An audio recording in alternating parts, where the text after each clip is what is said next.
हम practice exercise number 3 कर रहे हैं और इसमें ज़्यादातर हम सभी प्रीपोजिशनल यूज़ कर रहे हैं, प्रीपोजिशंस का यूज़ कर रहे हैं, इंपॉर्टेंट प्रीपोजिशंस हैं। तो 10 सेंटेंस हम आज इसमें ले लेते हैं, सब फिल इन द ब्लैंक्स भरते जाएंगे, आगे उत्तर लिखते जाएंगे। तो अब देखो, पहला सेंटेंस में लिखा है trust God and do the right, Khalistan है। तो आसान सी है ये, ट्रस्ट, या तो हम भर ही देते हैं इसको, ट्रस्ट, आंसर यहाँ लिख देते हैं, trust in God and do the right, ईश्वर में, भगवान में विश्वास रखो, एंड डू द राइट, और ठीक करो। मतलब आ जाती है एग्जाम में इस तरह की प्रीपोजिशन भी। तो trust in, I do not trust in you, मुझे तुम्हारे अंदर विश्वास नहीं है। तो दूसरा सेंटेंस मुझे नहीं याद किया हमने, तो ट्रस्ट इन गॉड, बस एक ये याद कर लो, ट्रस्ट के बाद इन प्रीपोजिशन है। और दूसरी देखो, आई प्रेफर, अब यहाँ पे हम निशान लगाते हैं प्रेफर के बाद, आई प्रेफर डेथ, मैं मौत को अच्छा समझता हूँ, टू डिसऑनर, तो प्रेफर टू होता है, I prefer coffee to tea, चाय से मैं कॉफ़ी को अच्छा समझता हूँ। तो आई प्रेफर डेथ, मैं मौत को अच्छा समझता हूँ बेइज्जती से, डिसऑनर से, अपमान से। तो दूसरी प्रीपोजिशन टू का प्रयोग है। तो ये ऐसे ही याद रखनी पड़ेगी, trust in, prefer to, I have no, तीसरा सेंटेंस हम ले रहे हैं, आई हैव नो एक्सेस, अब ये पहुंच होना, I have no access to the principal, मेरी प्रिंसिपल पे कोई पहुंच नहीं है, यानी सिफारिश नहीं है, मैं प्रिंसिपल को नहीं जानता। I have no access, access माने पहुंच, तो यहाँ पे नाउन का रूप है, आई हैव, मेरे पास नहीं है कोई भी पहुंच, टू द प्रिंसिपल, तो पहुंच लिख लेते हैं हिंदी में, सिफारिश। और प्रेफर माने अच्छा समझना,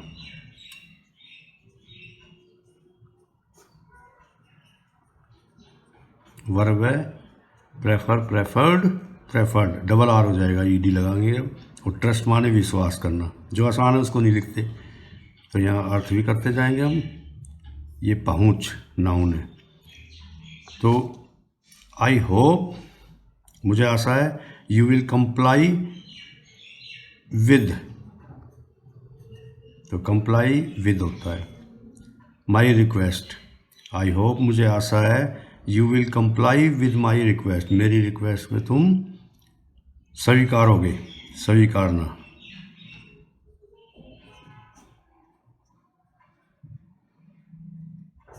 स्वीकारना, मानना, आई hope you will comply with my request, मुझे आशा है मेरी जो प्रार्थना है उसको तुम स्वीकार लोगे। बहुत आसान आसान लिए, लेकिन ये गलतियां हो जाती हैं, तो इसलिए इनका थोड़ा सा अच्छा अभ्यास करना पड़ेगा। Comply with, access to, prefer to, trust in, तो इस तरीके से ये याद होंगे, इनके अर्थ सही सही।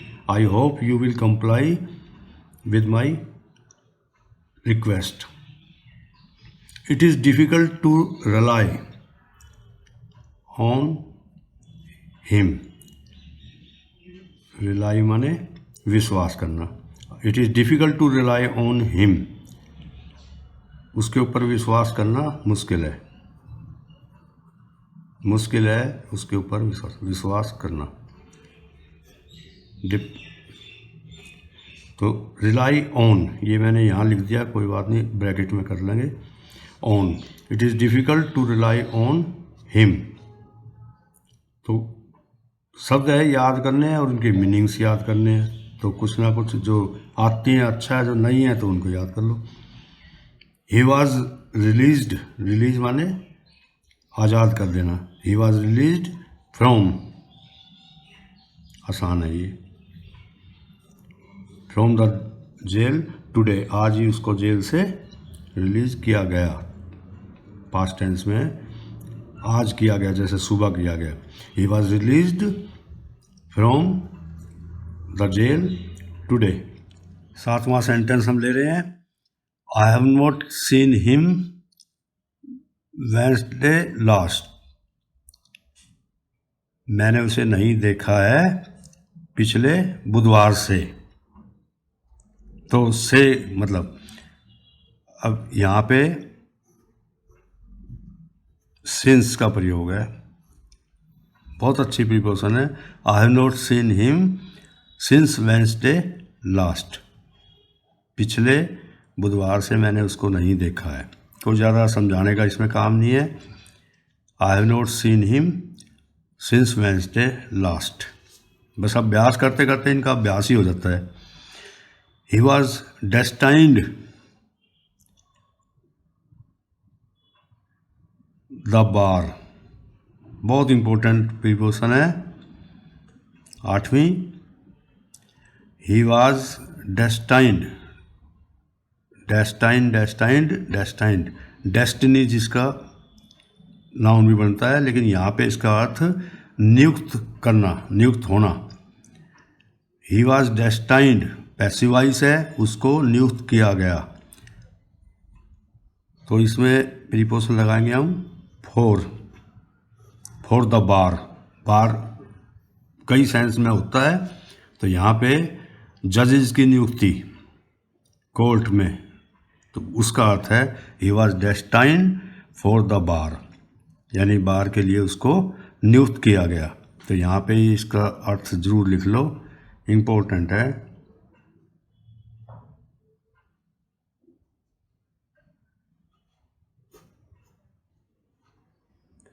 नियुक्त होना, नियुक्त करना, यहाँ पैसिव वॉइस है, इसलिए उसको बार के लिए यानी जजेस की जो सभा होती है उसके लिए उसको नियुक्त किया गया। इम्पोर्टेंट प्रीपोजिशन है, इसको थोड़ा सा ध्यान से करना पड़ेगा। और 9वीं है, I have dispensed his services. तो डिस्पेंस्ड का मतलब भी लिख लेते हैं हम, अलग होना, अलग करना, अलग होना। तो यहाँ पे अलग होना है, और इसकी प्रीपोजिशन हम 8वीं में हमने क्या भरी है, फॉर। और यहाँ पे हम चलो इसमें भर देते हैं, यहाँ पे ये तो एक आंसर ही तो लिख रहे हैं। तो I have dispensed with his services, उसके साथ में लगा हुआ था उसकी सर्विसेज में, उसके काम से। आई हैव डिस्पेंस्ड, मैं अलग हो चुका हूँ उसकी सेवाओं से। बहुत ही ज़्यादा अच्छे ये है शब्द डेस्टाइंड और डिस्पेंस्ड, ये दो प्रीपोजिशन इसमें सबसे अच्छी प्रीपोजिशंस में से है। थोड़ी सी मुश्किल है, याद करने पड़ेंगे शब्द, नियुक्त करना और अलग होना।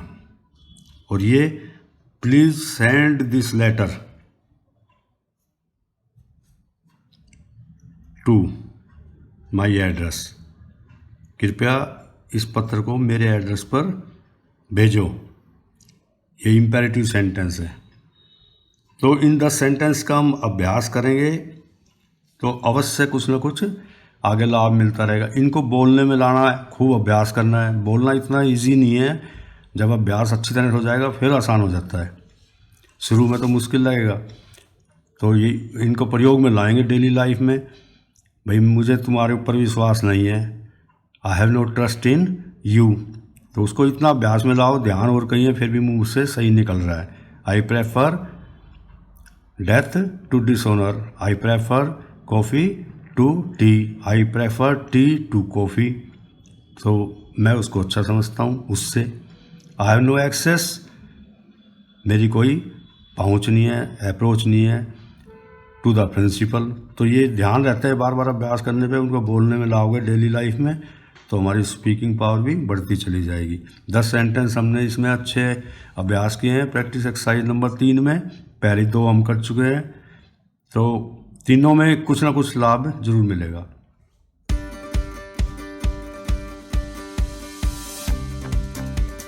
प्रैक्टिस एक्सरसाइज नंबर 4, कल हमने पहली वीडियो में 3 प्रैक्टिस नंबर 3 करी थी, वो भी प्रीपोजिशंस की थी, ये भी प्रीपोजिशंस की हैं सारी, और अच्छा इंटरेस्टिंग प्रीपोजिशंस हैं, काम आएंगे एग्जाम में। अब पहला सेंटेंस हम करते हैं, ही वॉज अनॉयड मी, वह मुझसे नाराज होना, अनॉयड का मतलब नाराज होना, वह मुझसे नाराज था, तो he was annoyed with,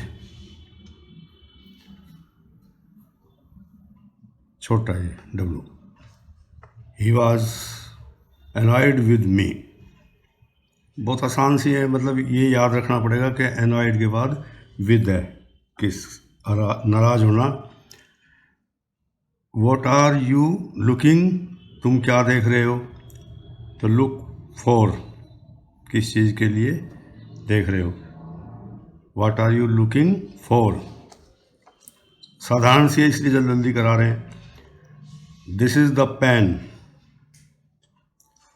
that I want to write, ये पेन है जिससे मैं लिखना चाहता हूँ। This is the pen that I want to write with, के साथ, पेन के साथ, मतलब विद का preposition. This is the pen that I want to write with. अब ये देखो कितनी इंटरेस्टिंग है चौथी, आई वेंट। कुछ प्रीपोजिशन से ऐसी आती है जो जिसमें सोचना पड़ेगा क्या, कौन सा क्या लग सकते हैं। हालांकि आई वेंट, आउट भी इन कर देते हैं इसमें, आई वेंट इन, मैं अंदर गया। तो इंटरेस्टिंग छोटी सी प्रीपोजिशंस है। I went in, I went out भी हो सकता है। 5वां सेंटेंस लिखते हैं हम, ही वॉज स्ट्रक डाउन। हम स्ट्रक को समझते हैं कौन सी फॉर्म है, फर्स्ट फॉर्म कौन सी है, सेकंड, स्ट्राइक, स्ट्रक, स्ट्रक, तो थर्ड फॉर्म है पैसिव वॉइस है। ही वॉज स्ट्रक डाउन, उसको गिरा दिया गया चोट से। हिज ब्रदर, तो ये हो जाएगा by his brother. A road, तो यहाँ हमने विद अ रोड, इसमें क्या बात, विद अ गन, तो इसमें हमने क्या बात सीखनी है, इसकी वर्ब की फॉर्म पहले, स्ट्राइक, स्ट्रक, स्ट्रक और पैसिव वॉइस है। ये सारी नॉलेज ज़रूरी है, प्रैक्टिस का, एक्सरसाइज का मतलब ये है, सब कुछ हम डाउन, नीचे गिरा दिया गया उसको चोट से। बाय हिज ब्रदर, जीवित के द्वारा होगा तो बाय द हंटर, बाय कुछ भी जीवित के द्वारा होगा, और निर्जीव के द्वारा विद अ रोड, एक रोड से उसको चोट करके उसको गिरा दिया गया। बहुत अच्छी प्रीपोजिशन है, अक्सर पूछी जाती है जीवित के द्वारा और निर्जीव के द्वारा। The cat jumped the table, बिल्ली जो है छलांग लगाई है टेबल के ऊपर, तो इसमें अपॉन, ओन भी ठीक हो सकती है। The cat jumped upon the table, table के ऊपर छलांग लगाई, टेबल के ऊपर आ गई है। अब देखो, ही जम्प्ड द वॉल, दीवार से, दीवार को मतलब छलांग लगा के कूद गया। ही जम्प्ड, वह कूदा, ओवर द वॉल, ओवर का मतलब दीवार टच भी नहीं हुई और परली साइड में, दूसरी साइड में वो कूद के चला गया है, छलांग लगा के चला गया है। He jumped over the wall, बिगर टच किए, तो ओवर का अच्छा सुंदर प्रयोग है।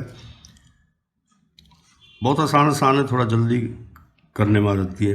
हिज हाउस इज सिचुएटेड, उसका मकान स्थित है कहाँ पे, द लेक, झील के पास, तो बिसाइड, बिसाइड द लेक, उसका मकान झील के पास है।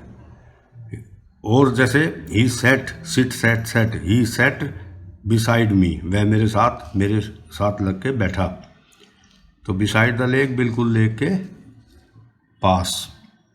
और ये हमने पहले ही भर दिया। बिसाइड्स, तो दो प्रयोग हो गए, बिसाइड और बिसाइड्स।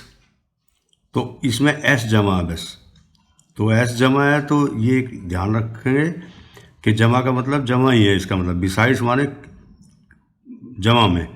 बिसाइड्स ए काव, एक गाय के जमा में के साथ साथ he has a dog in his house, एक कुत्ता भी उसके मकान में, अपने मकान में रखता है वो।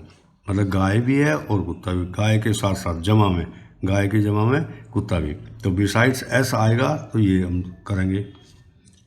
और बस यही चीज़ें सीखने की है इसमें। और 10वां सेंटेंस हम करते हैं, वी शुड अबाइड। अच्छी preposition, important preposition. Abide by होता है,